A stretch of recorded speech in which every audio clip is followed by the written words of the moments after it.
नमस्कार, crime update में आपका स्वागत है।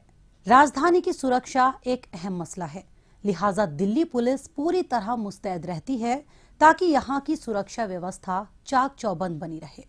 हाल ही में पुलिस आयुक्त द्वारा राजधानी की सुरक्षा व्यवस्था के मद्देनजर बुलाई गई समीक्षा बैठक इसकी पुष्टि करने के लिए काफी है। बैठक के दौरान किन किन मुद्दों पर की गई चर्चा, इसी को बतलाती पेश है हमारी ये विशेष report.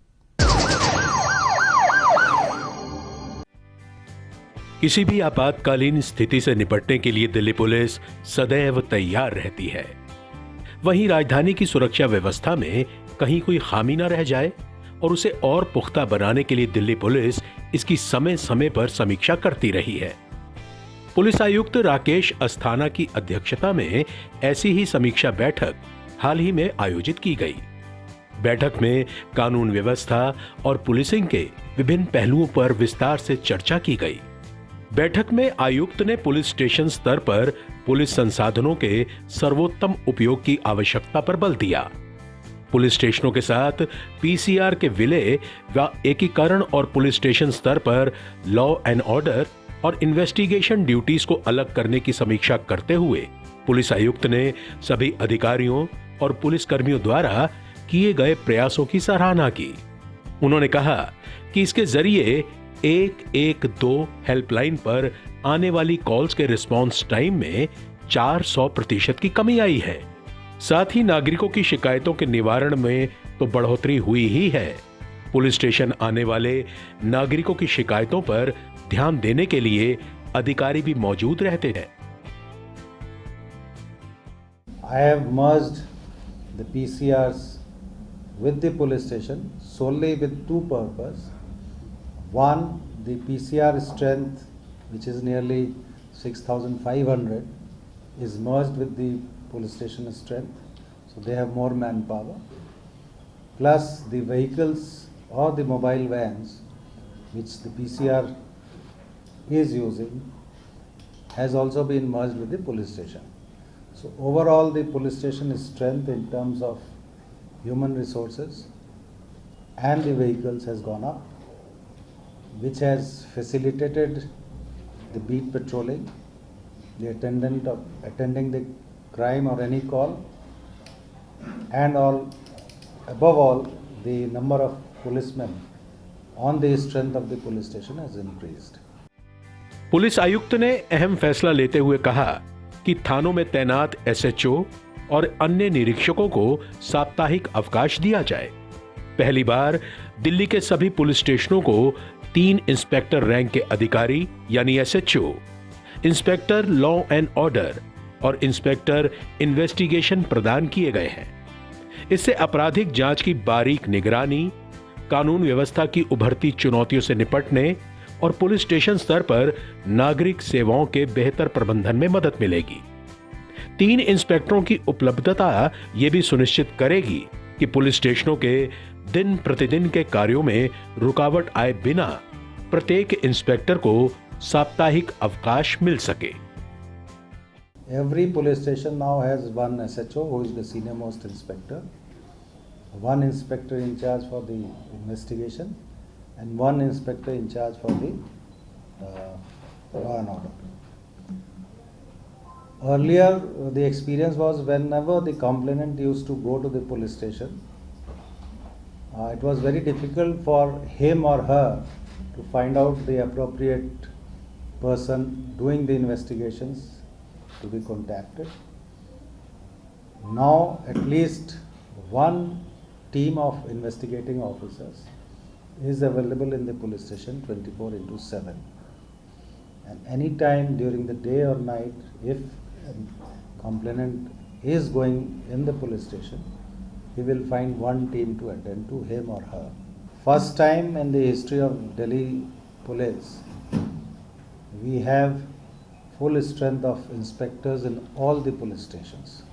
Full strength means 3 inspectors every police station are there, we have posted, and with that follow the process of giving relief to these officers at least once in a week so that they can be with their family members and they are fresh while attending to the duties. इसके अतिरिक्त police आयुक्त द्वारा कई जरूरी दिशा निर्देश भी जारी किए गए, जैसे किराएदारों का सख्त सत्यापन सुनिश्चित किया जाए ताकि कोई भी असत्यापित व्यक्ति किराए पर घर न ले सके। पुलिसिंग को और प्रभावी बनाने के लिए जरूरी है कि अपराध की रोकथाम से जुड़ी रणनीतियों का तत्काल गहन मूल्यांकन किया जाए। सुपरवाइजरी अधिकारियों को निर्देश दिए गए कि वो रेलवे पुलिस, मेट्रो पुलिस और क्षेत्राधिकारी पुलिस के बीच प्रभावी समन्वय सुनिश्चित करें ताकि प्रमुख परिवहन केंद्रों पर अपराध का पता लगाने और उनके रोकथाम में मदद मिल सके। सभी जिला उपायुक्त महिलाओं के विरुद्ध हुए अपराधों के लंबित मामलों की समीक्षा करें और ये सुनिश्चित करें कि इन मामलों में चार्जशीट अनिवार्य अवधि के भीतर दायर की जाए। जिला उपायुक्त सेंधमारी और घर में चोरी के मामलों को रोकने और उनका पता लगाने के लिए हर संभव प्रयास करें। ऐसे अपराधों की सूचना मिलने पर जिले के वरिष्ठ अधिकारियों के साथ साथ क्राइम टीमें तुरंत अपराध स्थल का दौरा कर फिंगरप्रिंट, सीसीटीवी फुटेज जैसे सुराग इकट्ठा करें। साथ ही आरोपी को जल्द से जल्द पकड़ने का हर संभव प्रयास करें। संदिग्धों का पता लगाने और उन्हें पकड़ने के लिए ऑनलाइन क्रिमिनल डोजियर सिस्टम, चेहरे की पहचान आदि जैसे उपकरणों और तकनीकों का व्यापक रूप से उपयोग किया जाना चाहिए। पुलिस आयुक्त ने यह भी निर्देश दिए कि चूंकि सर्दी का मौसम शुरू हो चुका है, इसीलिए स्ट्रीट क्राइम, चोरी आदि के मामलों को रोकने के लिए रात में गश्त को बढ़ाया जाए। उन्होंने जिला उपायुक्तों को रात के समय पिकेट और नाकेबंदी को और मजबूत करने और वाहनों की सघन जांच सुनिश्चित करने के निर्देश दिए। इसके अलावा बैठक के दौरान पुलिस आयुक्त ने सर्वश्रेष्ठ division officer, beat officer, PCR टीमों और ट्रैफिक पुलिस के रूप में चुने गए 15 पुलिस कर्मियों को प्रशस्ति पत्र और नकद पुरस्कार देकर सम्मानित किया, जिन्होंने जुलाई माह के दौरान उत्कृष्ट प्रदर्शन किया था। इस तरह के सम्मान से अन्य पुलिसकर्मी भी बेहतर प्रदर्शन करने के लिए प्रोत्साहित होंगे और इससे पुलिसिंग को और भी अधिक मजबूत बनाने में मदद मिलेगी।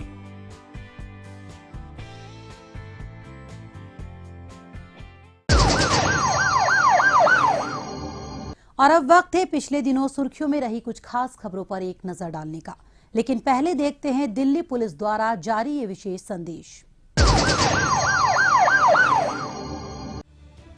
दिल्ली पुलिस की आर्थिक अपराध शाखा ने जालसाजी के आरोप में एक दंपत्ति रीता दीक्षित और विजयकांत दीक्षित को गिरफ्तार किया है। आरोपी रियल एस्टेट कारोबारी हैं। इन्होंने नोएडा के सेक्टर 128 में जेसी वर्ल्ड मॉल नाम से वर्ष 2014 में एक कमर्शियल प्रोजेक्ट लॉन्च किया। इसमें दुकानें बनाकर 30 महीने में खरीदारों को कब्जा देने का वादा किया गया था। इसी प्रोजेक्ट में एक शख्स ने 2 दुकानें बुक कराई थीं, जिसके लिए उसने 1,75,00,000 रुपए से अधिक की राशि बिल्डर के पास जमा कराई थी। लेकिन अवधि बीत जाने के बाद भी किसी को दुकानें नहीं मिली, बल्कि कंस्ट्रक्शन साइट पर करीबन 2 साल से निर्माण कार्य भी बंद है। यह बात भी सामने आई कि प्रोजेक्ट के पैसों को कहीं और डाइवर्ट कर दिया गया है। इसी के मद्देनजर दर्ज कराई गई रिपोर्ट के आधार पर पुलिस ने छानबीन की और दोनों आरोपियों को गिरफ्तार कर जेल भेज दिया।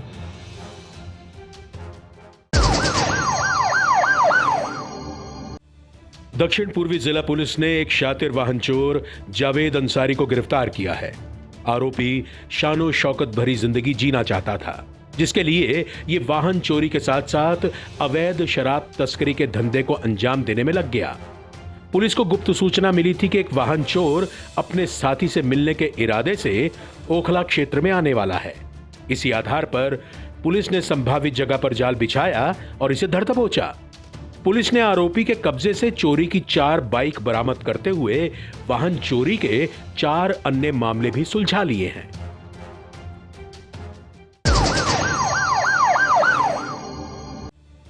दिल्ली पुलिस की अपराध शाखा ने कुख्यात भगोड़े अपराधी निशांत को गिरफ्तार किया है। निशांत 2019 में हुई एक हत्या और अपहरण के मामले में शामिल रहा था और तभी से फरार चल रहा था।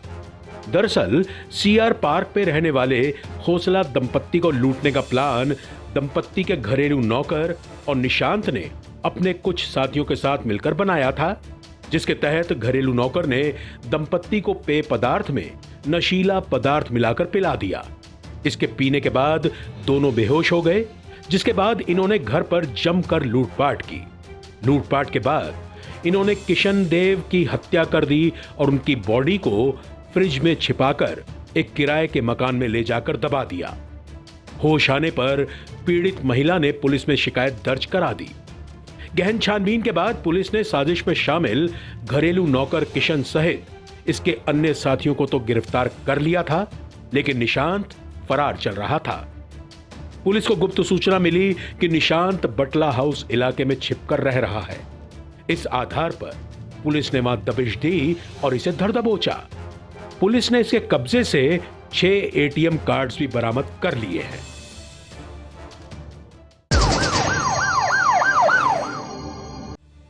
वाहन चोरों के गिरोह का भंडाफोड़ करते हुए मध्य जिला पुलिस ने 3 शातिर ऑटो लिफ्टर कमरयाब, उमर और अब्दुल वाहिद को गिरफ्तार किया है। आरोपी पिछले 2 सालों में दिल्ली एनसीआर में 150 से भी ज्यादा कार और बाइक पर अपना हाथ साफ कर चुके हैं। कार में लगे जीपीएस के सिग्नल को काटने के लिए ये जीपीएस जैमर का उपयोग करते थे। पुलिस को सूचना मिली थी कि चोरी की कार को बेचने के इरादे से 3 वाहन चोर रामलीला मैदान के नजदीक आने वाले हैं। इसी आधार पर पुलिस ने संभावित जगह पर जाल बिछाया और काफी मशक्कत के बाद इन्हें धर दबोचा। पुलिस ने इनके कब्जे से चोरी की 5 कारें, एक पिस्टल समेत 2 जिंदा कारतूस बरामद करते हुए वाहन चोरी के 11 अन्य मामले भी सुलझा लिए हैं।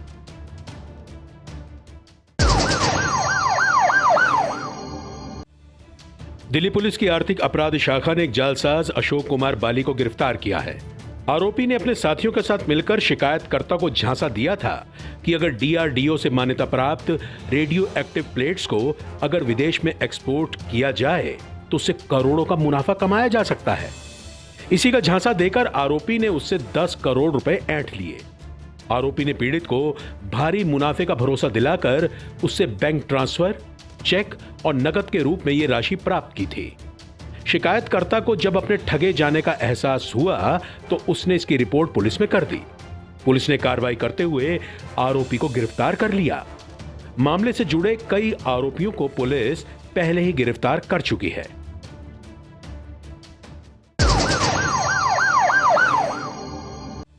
वाहन चोरों के अंतर्राज्यीय गिरोह का पर्दाफाश करते हुए दक्षिण पश्चिमी जिला पुलिस ने 4 शातिर ऑटो लिफ्टर्स को गिरफ्तार किया है। इस गिरोह का सरगना शारिक हुसैन उर्फ सत्ता है, जो दुबई में बैठा हुआ है और वहीं से गिरोह को ऑपरेट कर रहा है। गिरोह के सदस्य मणिपुर, मेरठ और इंदौर में सक्रिय थे।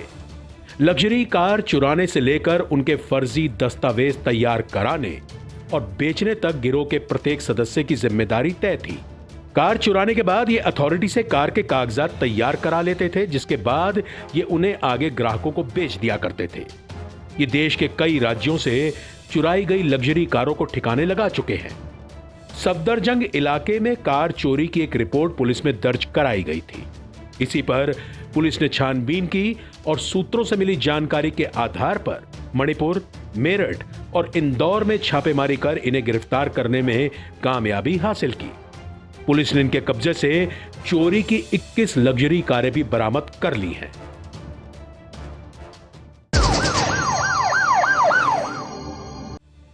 व्हाट्सएप हैक कर लोगों को हजारों का चूना लगाने वाले एक नाइजीरियन गैंग का पर्दाफाश करते हुए नई दिल्ली जिला पुलिस ने एक नाइजीरियन नागरिक को गिरफ्तार किया है। एक शिकायतकर्ता ने पुलिस में रिपोर्ट दर्ज कराई थी कि उसे व्हाट्सएप अपग्रेड कराने का मैसेज मिला था। जब उसने व्हाट्सएप पर मिले एक पिन नंबर को अपने फोन नंबर के साथ टाइप करके सेंड किया तो उसका मोबाइल हैक हो गया। बाद में आरोपी उसके कॉन्टैक्ट लिस्ट में शामिल रिश्तेदारों और दोस्तों को मैसेज कर उसके नाम से पैसे मांगने लगे। आरोपी पैसों को अलग अलग बैंक अकाउंट में ट्रांसफर करने को कहते। जब शिकायतकर्ता को इस बात का पता चला तो उसने इसकी रिपोर्ट पुलिस में कर दी। छानबीन के दौरान पुलिस को पता चला कि जालसाजी को बेंगलुरु से अंजाम दिया जा रहा है। इस आधार पर पुलिस टीम ने बेंगलुरु में ट्रैप लगाकर आरोपी को उस वक्त धर दबोचा जब वो एक एटीएम से पैसे निकालने आया हुआ था।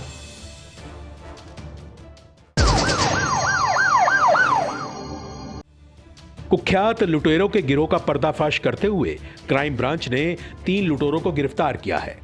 आरोपी नंदनगरी इलाके में एक निजी कैब में पैसेंजर के रूप में यात्रा कर रहे थे। कैब में एक महिला भी इनके साथ यात्रा कर रही थी। कैब के अंदर ही उस महिला से लूटपाट कर ये मौके से फरार हो गए थे। महिला ने अपने साथ हुई लूटपाट की शिकायत पुलिस में दर्ज करा दी। इसी आधार पर पुलिस ने जांच पड़ताल की और तीनों लुटेरों को गिरफ्तार करने में कामयाब रही।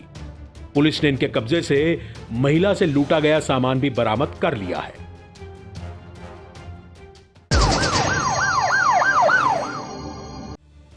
मध्य जिला पुलिस ने शराब तस्कर सूरज को गिरफ्तार किया है।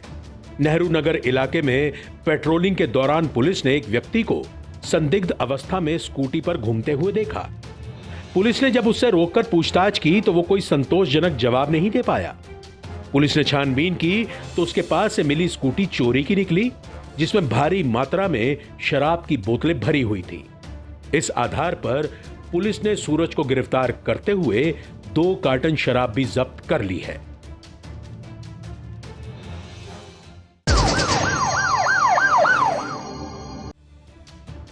दिल्ली पुलिस की अपराध शाखा ने साइबर फ्रॉड के जरिए लोगों को चूना लगाने वाले 2 गिरोह का भंडाफोड़ करते हुए आरोपी विजेंद्र प्रसाद और दीपक को गिरफ्तार किया है। आरोपी दीपक ने ठगी करने के लिए एक नामी बैंक के खाता धारकों से खाता खोलने की किट ली और फिर उस किट के जरिए अलग अलग एटीएम से रुपए निकाल लिए। साथ ही कई लोगों को अच्छे रिटर्न का प्रलोभन देकर कभी जीएसटी के नाम पर, कभी प्रोसेसिंग फी के नाम पर, कई बार किराए पर लिए गए खातों में पैसे ट्रांसफर करा लिए। ठगी की शिकायत मिलने पर पुलिस ने जांच पड़ताल की और जिन खातों में रुपए ट्रांसफर किए गए थे उनके आधार पर झारखंड में रहने वाले आरोपी विजेंद्र को पकड़ लिया। पूछताछ में विजेंद्र ने बताया कि उसने खाते दीपक को ट्रांसफर किए पैसे के बदले परसेंटेज पर दिए हुए थे। पुलिस ने इसकी निशानदेही पर बिहार के नालंदा जिले से दीपक को दबिश देकर गिरफ्तार कर लिया।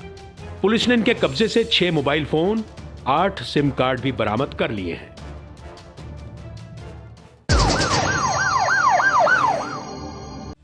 दिल्ली पुलिस की आर्थिक अपराध शाखा ने निवेश पर आकर्षक रिटर्न का झांसा देकर लोगों से ठगी करने के आरोप में नामी कंपनी के निदेशक धीरेन्द्र गाबा को गिरफ्तार किया है।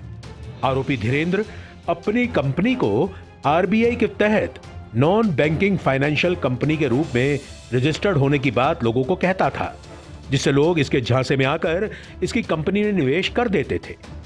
निवेश के बदले ये लोगों को 12 से 16% प्रति वर्ष ब्याज देने का वादा करता था, जिसके लिए इसने लोगों को पोस्ट डेटेड चेक भी दिए थे। चेक बाउंस होने पर लोगों को अपने ठगे जाने का एहसास हुआ। इस तरीके से इसने 3 करोड़ रुपए से ज्यादा की ठगी की थी। पुलिस की छानबीन में यह बात सामने आई कि धीरेन्द्र की कंपनी आरबीआई के तहत नॉन बैंकिंग फाइनेंशियल कंपनी के रूप में रजिस्टर्ड नहीं है। इसके बाद पुलिस ने लोगों से धोखाधड़ी करने के आरोप में धीरेन्द्र को उसके घर पर दबिश देकर गिरफ्तार कर लिया।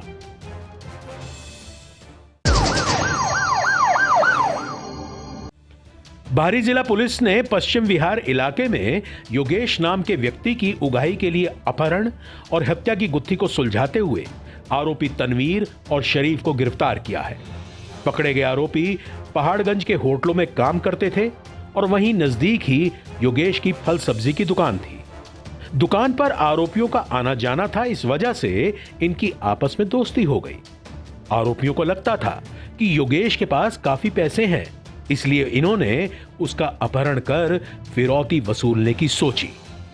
योजना के तहत ये योगेश को ज्वालापुरी इलाके में किराए के एक मकान में ले गए और उसे बंधक बना 1 करोड़ रुपए अपने घर से मंगवाने को कहा। विरोध करने पर इन्होंने योगेश की गला दबाकर हत्या कर दी। बाद में ये योगेश के मोबाइल से उसके घर पर कॉल कर उसे सकुशल छोड़ने के एवज में 1 करोड़ रुपए की डिमांड करने लगे। पुलिस ने तनवीर को दरियागंज इलाके से उस वक्त धर दबोचा जब वो फिरौती की रकम लेने के लिए यहां आया था, लेकिन अन्य आरोपी शरीफ मौके से फरार होने में कामयाब हो गया। बाद में पुलिस ने अन्य आरोपी को भी पहाड़गंज इलाके से गिरफ्तार कर लिया।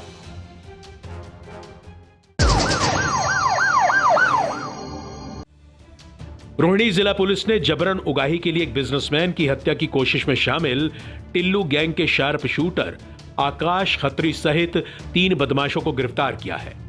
पकड़े गए बदमाशों ने नरेला के बिजनेसमैन से 1 करोड़ रुपए की फिरौती मांगी थी, जिसके ना देने पर उसे धमकाने के लिए शार्प शूटर आकाश ने बिजनेसमैन की कार पर 5 राउंड फायर भी किए थे। मामला पुलिस तक पहुंचने पर पुलिस ने हमलावर के पूरे रूट को सीसीटीवी पर खंगाला। साथ ही कॉल रिकॉर्ड, टेक्निकल सर्वेलांस और ह्यूमन इंटेलिजेंस के आधार पर पाया कि फायरिंग केस में टिल्लू गैंग के एक सदस्य हिम्मत सिंह का हाथ है, जो पहले से ही रोहिणी जेल में बंद है और वहीं से फिरौती के लिए कॉल कर रहा है। पुलिस ने उसे रिमांड पर लेकर पूछताछ की तो उसने गुनाह कबूल करते हुए हमलावर शार्प शूटर आकाश सहित उन 2 लोगों के नाम उगल दिए। हिम्मत की निशानदेही पर पुलिस ने उगाही में शामिल सभी आरोपियों को गिरफ्तार कर लिया। पुलिस ने इनके कब्जे से 4 पिस्टल, 13 जिंदा कारतूस सहित फिरौती के लिए इस्तेमाल सिम कार्ड भी बरामद कर लिया है।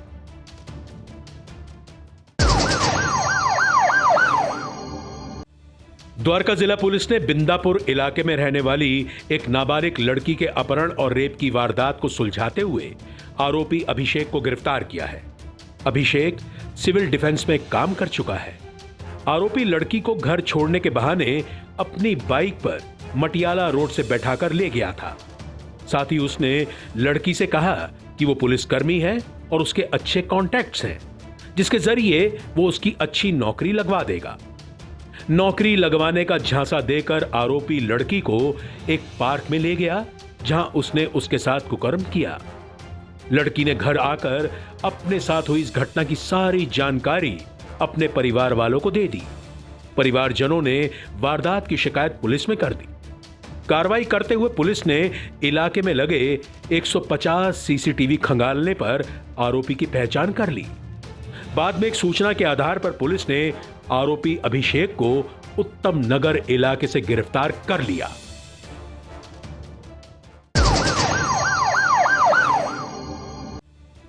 दिल्ली पुलिस की साइबर सेल ने सोशल मीडिया प्लेटफॉर्म के जरिए अवैध हथियारों का कारोबार करने वाले कुख्यात तस्कर हितेश को गिरफ्तार किया है।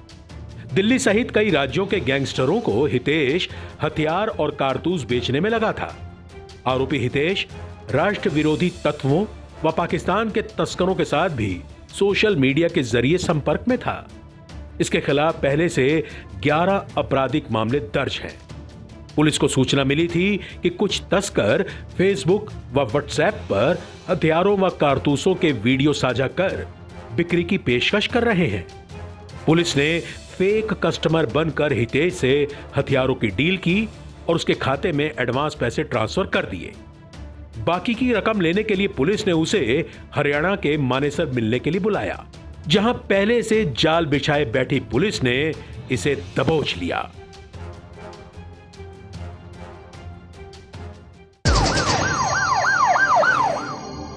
अपराधियों को पकड़ने में जनता भी अपना सहयोग दे सकती है। अगर आप भी किसी अपराधी या अपराध से संबंधित कोई जानकारी रखते हैं तो फौरन ये जानकारी पुलिस को दें। आपकी पहचान को गुप्त रखा जाएगा।